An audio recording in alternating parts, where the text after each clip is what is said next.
Well, tonight, a breakthrough for Democrats in the Senate after a day of delays and uncertainty. Here is a live look at the Senate floor right now. In an unexpected turn, a Democratic senator held up the COVID stimulus bill over concerns about its price tag. But now it appears a deal has been reached. KCAL 9 political reporter Tom Wade is here now with the breaking developments. Hey, Tom. Hi there, Juan. Well, with the Senate split 50-50 and the Democrats having just a one-vote margin, what we saw today is likely to be a pattern, because if just one senator holds up his or her vote, there could be potential chaos. But tonight it does appear Democrats are aligned.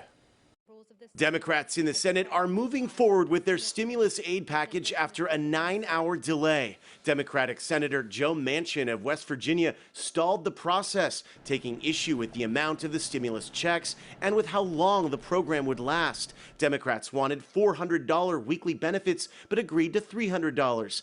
The benefits will extend until September 6th instead of October 4th. Ontario Congresswoman Norma Torres. I am hopeful that the senators will not reduce the amount of money, the direct payments into our constituents' hands. If Senate Democrats stay united, they can pass the bill, but it will go back to the House, where Democrats also have a slim majority. I hope that they are minor changes.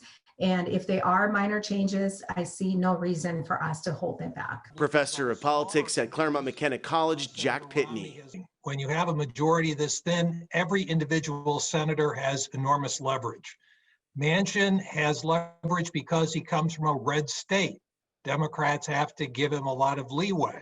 Vermont Senator Bernie Sanders tried to amend the bill with a $15 minimum wage provision, but 7 Democrats and 1 independent sided with Republicans to block the effort. The American people are reaching out to us, and they're saying we are hurting. While $15 doesn't seem likely to be in the offing, it is possible that Congress could work on a smaller increase. As the battle over stimulus cash rages on in Washington, in New York City, movie theaters are reopening at reduced capacity as New York State begins to reduce COVID restrictions. I'm just so tired of sitting on my sofa and streaming movies, so I'm out of the house. Arizona is ending restrictions on bars and restaurants and allowing baseball fans in time for spring training. Connecticut announced plans to lift capacity limits on most businesses. Atlanta is ready to host the NBA All-Star Game, with fans pouring in from out of state. God bless, I hope so. I would love to see business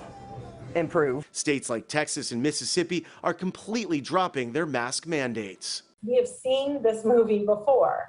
When prevention measures like mask mandates are rolled back, cases go up. And any sense of normalcy is likely still months away. Tonight, Dr. Anthony Fauci on Instagram Live talking about getting vaccines into arms. The logistic constraint of getting the vaccine into people's arms will probably take an additional few months.